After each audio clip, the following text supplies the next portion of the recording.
Oke, Assalamualaikum warahmatullahi wabarakatuh. Salam sehat dan semangat ya. Semoga Anda selalu dalam keadaan yang sehat dimanapun berada. Hari ini kita bertemu lagi pada mata kuliah perkembangan peserta didik yang diampu oleh saya, Bu Arin, dan Ibu Dr. Trimurwaningsih. Kemudian hari ini kita akan belajar ataupun melanjutkan materi terkait dengan pembahasan kita sebelumnya. Kalau minggu lalu kita sudah mengetahui apa sih itu belajar, kemudian faktor-faktor yang mempengaruhi apa saja, lalu gaya belajar itu ada berapa. Kemarin kan kita sudah membahas ya bahwa ada 3 nih gaya belajar, baik itu visual, kemudian auditori maupun kinestetik. Dan di masing-masing gaya belajar itu Anda juga sudah mengetahui sebenarnya cirinya bagaimana, kemudian kelebihan dan kekurangannya itu seperti apa. Dan hari ini kita akan mencoba ya untuk sama-sama berdiskusi terkait dengan materi cara belajar dan penyesuaian diri. Jadi nanti ada 2 topik yang akan kita bahas, tapi yang akan kita bahas pertama itu adalah cara belajar. Sama halnya dengan gaya belajar ya, bahwa cara belajar setiap orang itu akan berbeda-beda. Ada yang sukanya itu diskusi kelompok. Dengan adanya diskusi kelompok, dia bisa menyerap semua nih informasi yang terkait dengan pembelajaran. Tapi ada juga yang suka belajar sendiri. Belajarnya pun berbeda-beda ya caranya. Ada yang di tempatnya itu di taman, ada yang tempatnya itu di kamar, ada yang di ruang belajar begitu, yang tidak ada satu suara apapun. Nah, ini nanti kita akan mencoba untuk membahas terkait dengan cara belajar tersebut.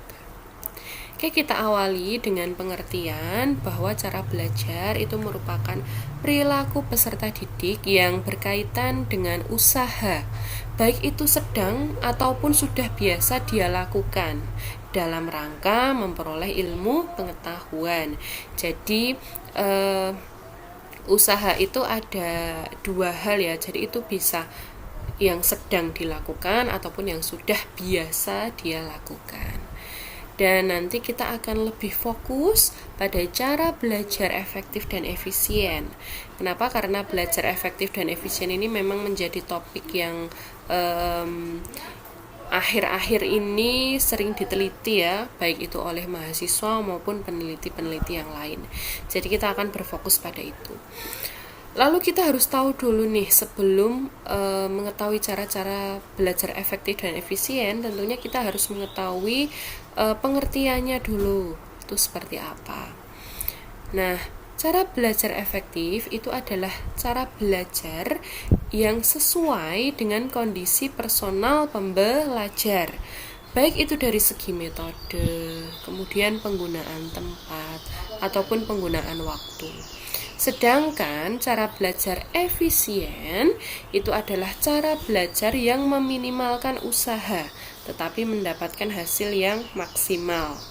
Nah, ini kalau kita hubungkan dengan teori ekonomi ya, itu kan bagaimana kita bisa mendapatkan hasil yang sebanyak-banyaknya, tapi dengan modal yang seminim-minimnya begitu ya. Begitu pula dengan belajar.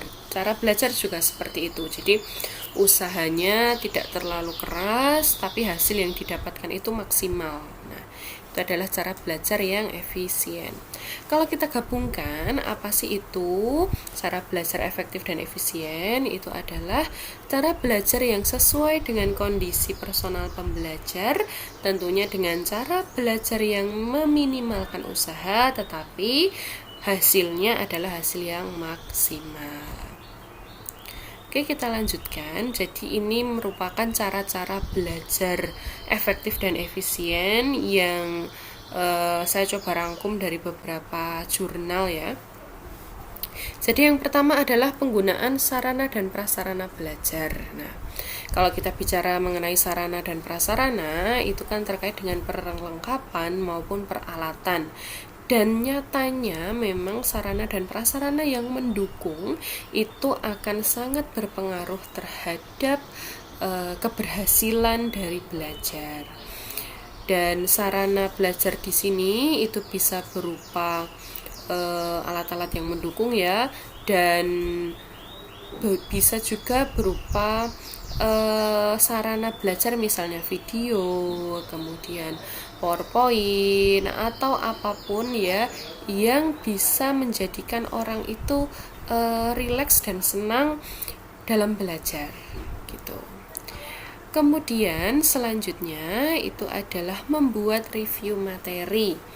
Nah, review itu adalah mengulang begitu ya, mengulang kembali.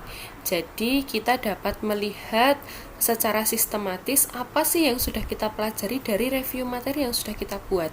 Jadi mungkin tadi pagi Anda sudah belajar terkait dengan gaya belajar. Kemudian Anda review materi, tapi review itu tidak semua ditulis begitu ya, hanya poin-poinnya saja. Ini hanya untuk mengulang kembali supaya Anda ingat terkait dengan memori yang sudah pernah Anda pelajari. Lalu yang ketiga adalah mengembangkan materi. Nah, pengembangan materi ini merupakan pembelajaran lanjutan begitu ya, bisa disebut begitu, di mana pengembangan materi ini kita di sana bisa melihat hubungan materi yang sudah kita pelajari dengan materi-materi yang lain. Jadi kemungkinan materi yang sudah kita pelajari itu dengan materi yang lainnya bertentangan. Nah, ini bagaimana kita bisa menjadikan itu sebagai suatu yang bisa kita analisis. Jadi mungkin kalau dicontohkan yang sudah pernah Anda alami itu ketika Anda observasi, tapi ternyata kok hasil observasi Anda itu berbeda dengan hasil penelitian yang ada di jurnal A, misalnya seperti itu. Lalu Anda sintesakan, kemudian Anda analisis. Oh, ternyata ini yang menyebabkan. Nah, dengan adanya pengembangan materi ini, maka akan tercipta yang namanya mungkin teori-teori baru, kemudian penelitian-penelitian baru, sehingga dengan adanya pengembangan materi ini, itu belajar akan lebih efektif dan efisien. Lalu selanjutnya adalah mengatur waktu belajar. Nah, pastikan terkait dengan pengaturan waktu atau manajemen waktu ini memegang peranan yang sangat penting ya. Jadi memang baiknya waktu belajar itu disusun dalam bentuk daily activity kalau bisa. Nah, bagaimana penempatan waktu belajar, kemudian diseimbangkan dengan pekerjaan Anda sehari-hari ya. Bisa juga Anda seimbangkan dengan waktu refreshing itu seperti apa, waktu liburan itu seperti apa. Karena kalau kita kaitkan dengan materi kita minggu lalu ya, bahwa kelelahan itu juga akan mempengaruhi belajar. Sehingga jangan sampai belajar itu terlalu banyak begitu, kemudian kok terus kita capek, dan nantinya kan juga akan terpengaruh ya capek itu terhadap hasil belajar yang didapatkan oleh peserta didik. Lalu memilih tempat belajar. Nah, memilih tempat belajar ini juga penting karena mendukung efektivitas belajar. Jadi kondisi tempat belajar tentunya yang tenang, kemudian sejuk, luas, pewarnaan ruangannya ini juga senada, seirama, kemudian enak di mata. Lalu kondisi meja itu tertata dengan rapi, itu pasti akan membuat yang belajar itu lebih bersemangat. Berbeda kalau tempatnya itu acak-acakan ya, kemudian mejanya berantakan, ada kotoran di mana-mana, itu kan akan membuat tidak fokus dalam belajar ya. Jadi maunya belajar malah ternyata mejanya berantakan, banyak sampah, buang sampah dulu, kemudian bersih-bersih dulu atau seperti apa, sehingga nanti akan terbuang waktunya. Jadi pemilihan tempat belajar ini juga penting. Lalu selanjutnya adalah mengadakan diskusi, di mana mendiskusikan materi sangat penting untuk melihat bagaimana orang lain itu memahami materi yang sedang dipelajari dengan persepsi kita, karena akan berbeda ya. Mungkin Bu Arin menjelaskan seperti ini, persepsi antara Mbak A dengan Mbak B atau Mas A dengan Mas B akan berbeda. Nah, dengan adanya diskusi ini diharapkan ada penyamaan persepsi, kemudian penyamaan pemahaman. Kalaupun ada yang sulit, nanti pasti bisa diselesaikan secara bersama-sama. Lalu membuat kesimpulan, di mana pembuatan kesimpulan ini adalah merupakan penarikan hasil dari apa yang sudah dipelajari selama ini.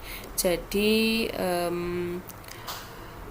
memang ada beberapa orang itu yang sebenarnya ini hampir sama tadi ya dengan membuat review materi, tapi kalau membuat kesimpulan ini adalah lebih ke keseluruhan. Jadi dari apa yang sudah dipelajari kemudian disimpulkan intisari dari sebuah materi, baik itu dari awal sampai dengan dari akhir, dan ini bisa dibuat di akhir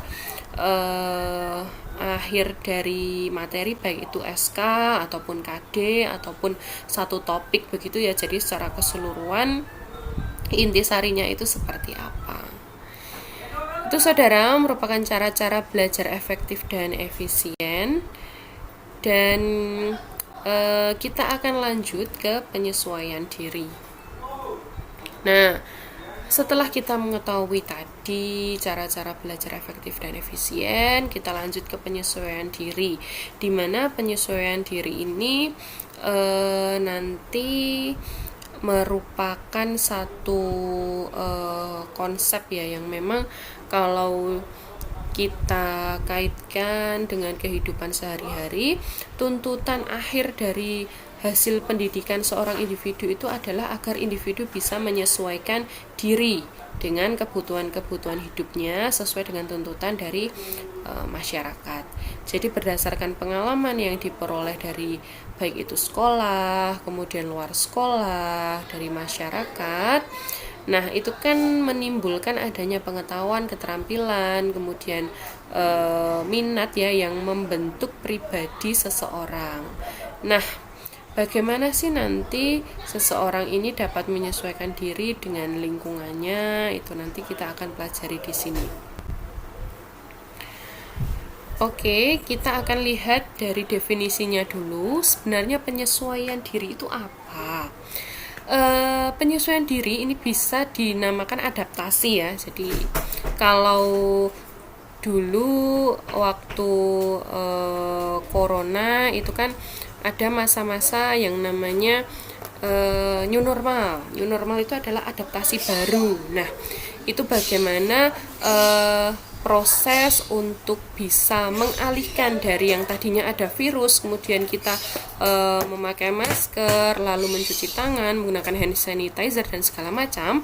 Kemudian kita masuk ke era adaptasi baru. Bagaimana era adaptasi baru ini kita harus tetap menggunakan masker dan segala macamnya, tapi dengan sudah melakukan kegiatan sehari-hari sesuai dengan apa yang sudah kita pernah lakukan tapi sebelum adanya virus. Nah, begitu pula dengan penyesuaian diri sendiri ya. Jadi kalau penyesuaian diri itu merupakan satu proses untuk mencapai keseimbangan diri dalam memenuhi kebutuhan yang sesuai dengan lingkungannya. Kemudian Schneider ini memang mempunyai 3 sudut pandang terkait dengan penyesuaian diri ya. Jadi nanti ada 3 pengertian dari penyesuaian diri ini menurut Schneider.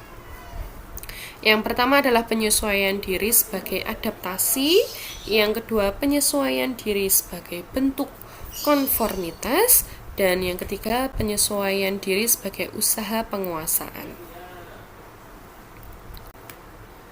Nah, kita masuk ke penyesuaian diri sebagai adaptasi.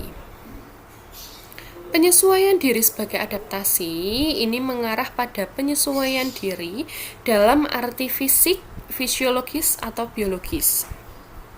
Jadi kalau contohnya ya, ini bisa dilihat dari gambar juga. Seseorang yang biasa hidup di daerah panas, karena sesuatu hal harus pindah ke daerah yang dingin, maka dia harus beradaptasi dengan iklim yang baru itu. Ketika orang itu bisa, maka penyesuaian diri ini cenderung diartikan sebagai usaha untuk mempertahankan diri secara fisik. Jadi misalnya Bu Arin ini biasa hidup di Solo nih. Di Solo itu panas sekali begitu. Kemudian karena dipindah tugaskan misalnya, kemudian harus pindah ke Lembang, Bandung, dan di sana kan cuacanya akan jauh berbeda ya dengan di sini ya. Di Lembang, Bandung itu cenderung dingin. Kemudian kalau siang itu sering hujan misalnya seperti itu. Nah, ini kan bagaimana kita menyesuaikan diri. Biasanya di sini menggunakan baju yang kainnya itu tidak tebal, jadi tipis, enak dipakai, tapi di sana harus menggunakan baju yang tebal karena memang udaranya cenderung dingin. Maka ada beberapa strategi yang bisa dilakukan, yaitu kalau secara fisik itu lebih mudah ya. Jadi kalau dulunya memang menggunakan baju yang tidak tebal, dipindah menggunakan baju yang tebal. Nah, itu merupakan penyesuaian diri sebagai adaptasi. Jadi misalnya saja seperti yang contohnya tadi ya, corona, kalau dulu mungkin tidak sering cuci tangan, tidak sering memakai hand sanitizer, dan tidak biasa memakai masker, tapi setelah adanya virus itu kita harus tetap beraktivitas tapi dengan menerapkan protokol kesehatan. Nah, ini kalau kita sudah bisa melewati hal tersebut, maka kita sudah berhasil nih untuk bisa menyesuaikan diri secara fisik. Lalu yang kedua adalah penyesuaian diri sebagai bentuk konformitas. Penyesuaian diri ini diartikan menyesuaikan sesuatu dengan standar atau prinsip ataupun norma yang berlaku di sebuah tempat. Jadi misalnya ini saya contohkan, di kota A berkomunikasi dengan orang tua itu harus menggunakan bahasa halus, tapi di kota B tidak demikian. Jadi kalau di Solo mungkin kalau berbicara dengan orang yang lebih tua itu menggunakan krama halus.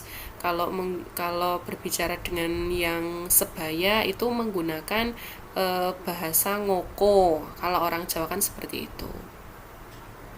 Ini mungkin juga kalau di daerah di luar negeri ya, misalnya di Jepang itu kalau salaman begini, tapi kalau kita harus cium tangan. Nah, ini bagaimana sih bisa menyesuaikan sesuai dengan standar ataupun norma-norma yang berlaku di tempat itu.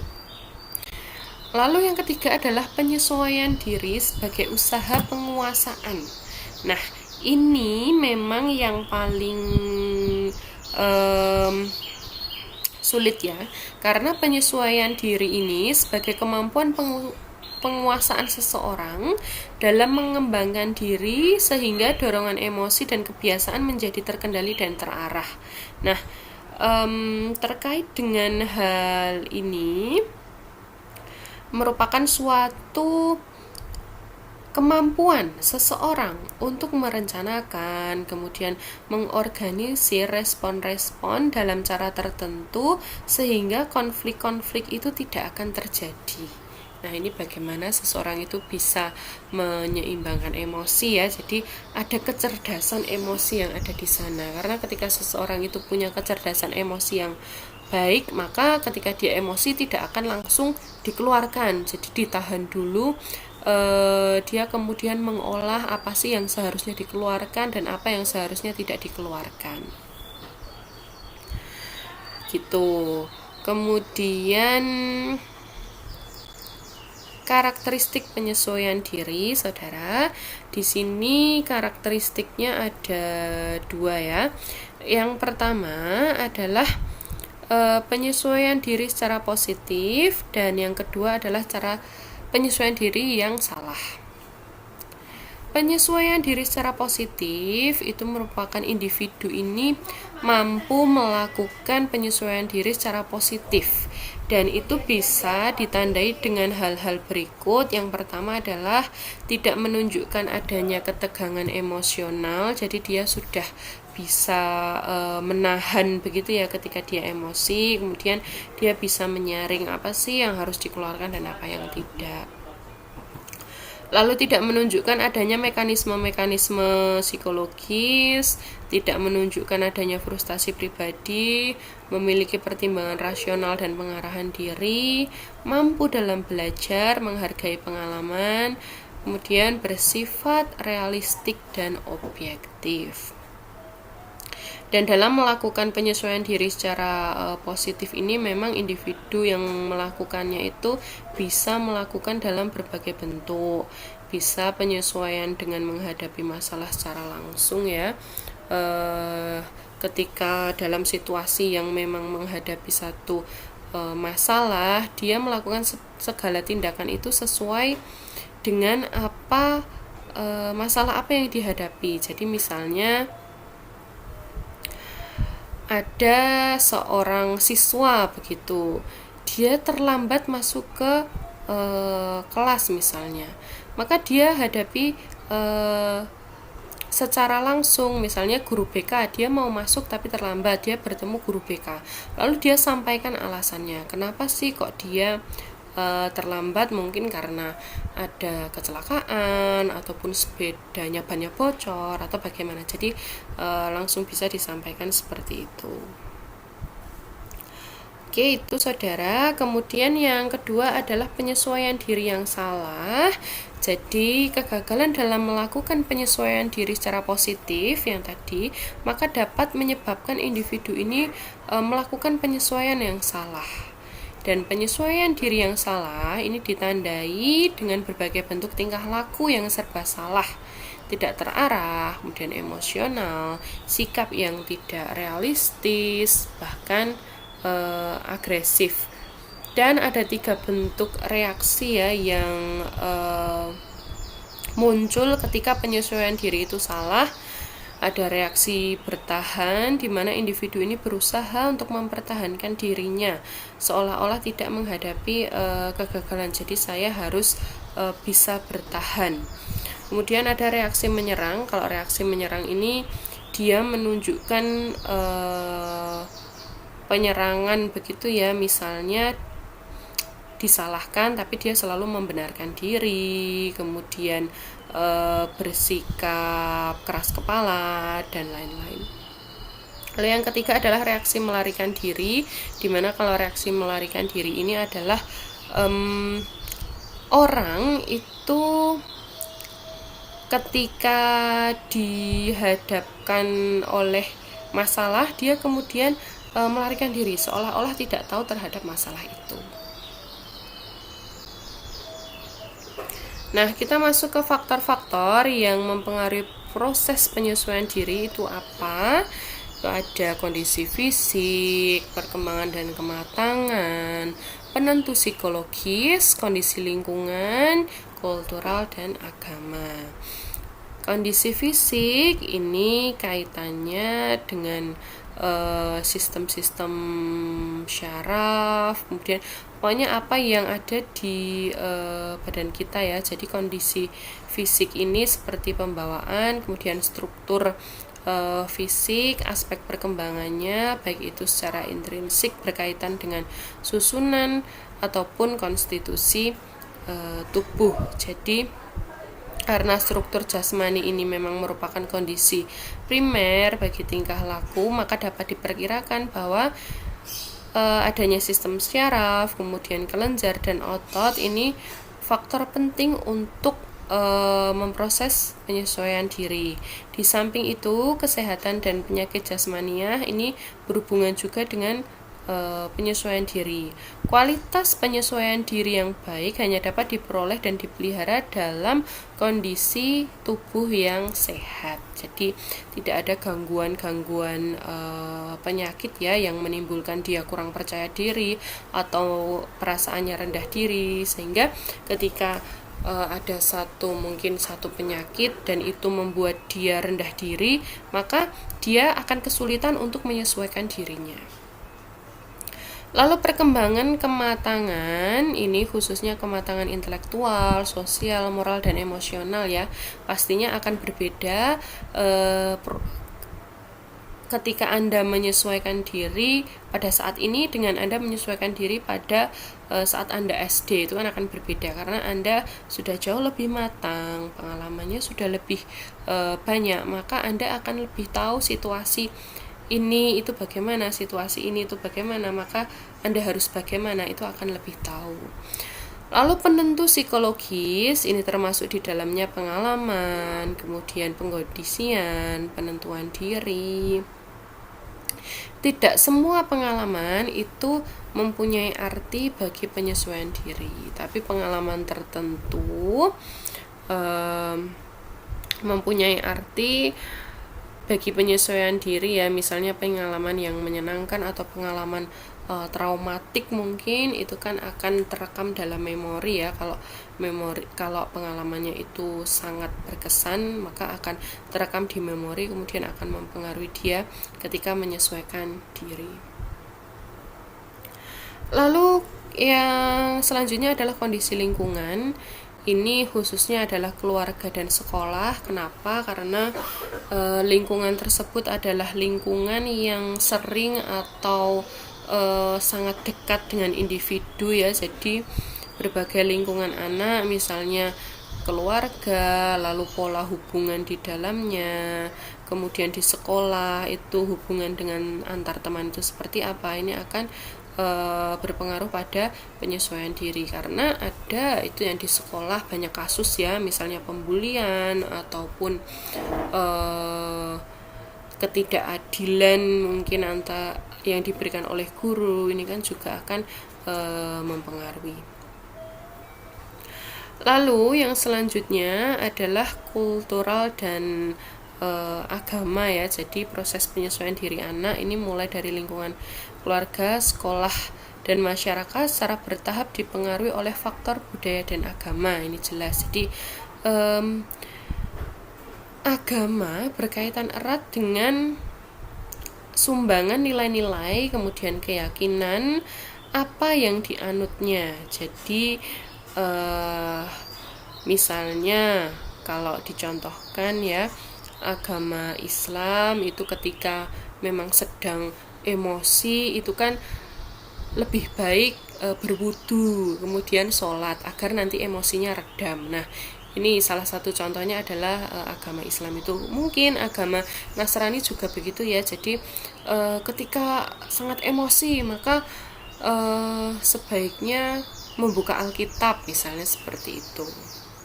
Nah, itu adalah faktor yang mempengaruhi proses penyesuaian diri. Oke, kemudian ini ada upaya-upaya ya yang dapat dilakukan untuk memperlancar proses penyesuaian diri remaja khususnya di sekolah. Kenapa saya ambil ini? Karena nanti yang akan Anda hadapi itu kan anak-anak SMA ya. Jadi masa SMK maksud saya. Jadi itu masa-masa remaja. Bagaimana sih upaya yang bisa dilakukan? Itu yang pertama adalah menciptakan situasi sekolah yang dapat menimbulkan rasa betah. Jadi mungkin Anda bisa kalau Anda menjadi guru ya besok, Anda bisa menganggap anak itu sebagai peserta didik itu bukan hanya sebagai siswa tapi sebagai anak. Jadi bagaimana dia bisa betah, kemudian ciptakan kondisi yang kondusif di sana, baik itu secara sosial, fisik maupun akademis. Lalu menciptakan suasana belajar yang menyenangkan. Lalu usaha memahami anak didik secara menyeluruh. Tidak hanya dari prestasi ya, tapi juga dari sisi sosial maupun aspek pribadinya. Mungkin ada anak yang pintar, kemudian kok pada saat ujian dia mendapatkan nilai yang jelek. Nah, mungkin ada apa nih sebenarnya? Padahal biasanya dia mendapatkan nilai yang bagus. Kita bisa melakukan pendekatan-pendekatan di sana. Kita tanyakan sebenarnya ada masalah apa ataupun ada kesulitan apa. Nah, dengan kondisi yang terbuka semacam itu ya, diharapkan anak dapat memberikan feedback, kemudian dia juga merasa nyaman nih, oh ternyata ada yang memperhatikan saya. Lalu menggunakan metode dan alat mengajar yang menimbulkan gairah belajar, menggunakan prosedur evaluasi yang dapat memperbesar motivasi belajar, ruangan kelas yang memenuhi syarat kesehatan ya, jadi ada ventilasi, kemudian sarana dan prasarananya lengkap, tidak penuh sampah, jadi dibersihkan setiap hari. Lalu peraturan atau tata tertib yang jelas dan dapat dipahami siswa. Biasanya memang tata tertib ini tertulis dan ditempel begitu ya, agar siswa ingat. Lalu teladan dari para guru dalam segi pendidikan, kerjasama dan saling pengertian dari para guru dalam melaksanakan kegiatan pendidikan di sekolah, pelaksanaan program bimbingan konseling yang sebaik-baiknya. Kalau ini memang di setiap sekolah itu ada ya yang namanya guru bimbingan dan konseling, kemudian ruang BK itu pasti ada. Memang ini gunanya adalah agar program-program bimbingan konseling ini dapat membantu peserta didik yang memang kesulitan. Lalu situasi kepemimpinan yang penuh saling pengertian dan tanggung jawab pada siswa maupun para guru. Dan yang terakhir, hubungan yang baik dan penuh pengertian antara sekolah dengan orang tua siswa dan masyarakat. Itu merupakan upaya-upaya yang dapat dilakukan untuk memperlancar proses penyesuaian diri remaja. Jadi penyesuaian diri itu memang bisa dilakukan dari diri sendiri, usaha dia bagaimana, tapi juga bisa didukung dengan kondisi-kondisi sekitar, misalnya keluarga maupun lingkungan masyarakat dan lingkungan sekolah. Dan memang sebaiknya sebagai seorang calon pendidik kita harus mengetahui ya terkait dengan permasalahan peserta didik, lalu apa-apa saja yang dibutuhkan oleh peserta didik agar nantinya dalam melayani ataupun memberikan pembelajaran itu kita bisa memberikan yang terbaik untuk peserta didik. Oke saudara, mungkin itu saja yang bisa saya sampaikan pada kesempatan kali ini. Jadi yang pertama adalah cara belajar, dan yang kedua adalah penyesuaian diri. Mungkin nanti jika ada yang ingin ditanyakan, kita bisa diskusikan melalui live chat ya. Jadi nanti akan kami tanggapi, saya bersama Putri. Baik saudara, mungkin itu saja. Terima kasih atas perhatian Anda. Kurang lebihnya saya mohon maaf. Wassalamualaikum warahmatullahi wabarakatuh.